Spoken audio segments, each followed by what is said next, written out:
let's talk about a single decision. One choice that can actually reveal who you really are. Not what you say you believe, but your deep down core morality. What's so fascinating is how this one choice uncovers a hidden battle happening in our own minds. So we're going to walk through a little exercise together. Think of it as a quick test for your own moral compass. I promise, by the end of this, you're going to understand a fundamental conflict in your own brain that you probably never even knew was there. All right, let's start with a classic thought experiment. It begins with a pretty simple but, well, a very high-stakes scenario. Okay, so picture this. You are at the controls of a train that is just barreling down the tracks. You go to hit the brakes, and nothing. They're completely gone. You cannot stop this thing. You look up, and your heart just sinks. Ahead of you, there are 5 people tied to the track. If you do nothing, they are going to die. It's that simple. But then, you spot it. There's a lever. If you pull that lever, the train will switch over to a different track. The problem? There's one person tied to that track. So you have this awful choice. Do nothing, and 5 people die. Or pull the lever, and 1 person dies. So what do? Do you pull the lever? Now, when most people hear this, they say, yeah, of course. It feels logical. The math is pretty straightforward, right? Saving 5 lives at the cost of 1 just seems like the better outcome. Easy. Well, let's see about that. We're going to introduce a little twist to this whole thing, and this is where it gets really interesting and, frankly, a lot more uncomfortable. So, in this new version, you're not the driver anymore. You're just a bystander, standing on a bridge looking down at the tracks.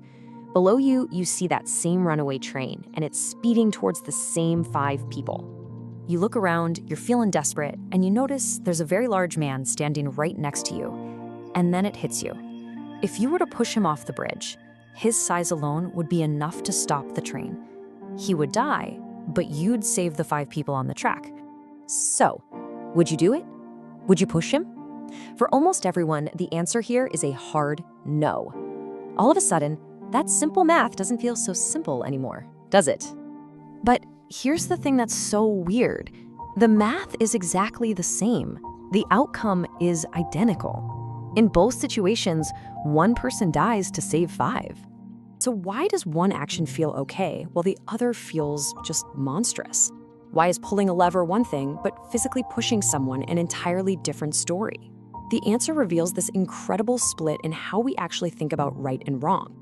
That feeling, that deep internal conflict, that comes from 2 completely different moral frameworks that are always battling it out inside our heads.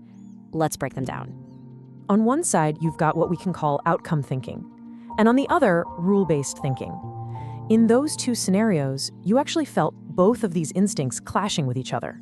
So outcome thinking, or what philosophers like Jeremy Bentham called consequentialism, basically argues that the best choice is the one that creates the best result for the most people.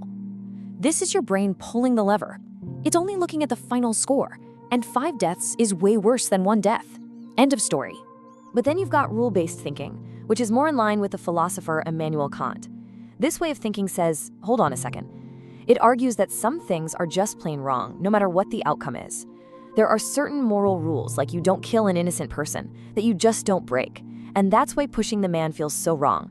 You'd be actively, physically causing his death. You'd be breaking a core rule. Okay, I know, this all might seem like some abstract puzzle you'd get in a philosophy class, but this conflict isn't just hypothetical. Let's look at a real-life story where these exact principles were tested in the most extreme way imaginable. So, back in the 19th century, 4 sailors were shipwrecked aboard a yacht called the Mignonette. They were adrift for 19 days. No food, no fresh water. They were literally starving to death. On the 20th day, they made a horrific decision. They killed the cabin boy, who was the youngest and weakest, so they could eat him and survive. Just 4 days later, they were rescued. So let's just apply the same logic we've been talking about. 1 life was sacrificed to save 3. If you're using pure outcome thinking, you could actually make a case that this was justified. But was it? This case just perfectly shows that conflict. The argument to justify what they did is pure outcome-based thinking. Look, they had no choice. Survival had to come first. But the condemnation is pure rule-based thinking. Murder is murder. There is absolutely no excuse. And for what it's worth, the sailors were in fact convicted of murder. So what does all of this tell us about ourselves? Well, it shows that our moral compass isn't really a fixed point. Depending on the situation, we can lean one way, focusing on the outcome, or we can lean the other way and stick to the rules. And this is really the key takeaway here. You don't find out what you truly believe when everything's easy. You find out what your real values are when you are under immense pressure, when the stakes are terrifyingly real and the choices are agonizing. That's when your true moral instincts come to the surface. So we end up right back where we started, with a choice. Would you prioritize the outcome, or would you stick to the rule? You know, there's no easy answer. But the real insight isn't about which one you choose. It's about understanding that both of these powerful instincts are inside all of us. The real question is, which one is driving you?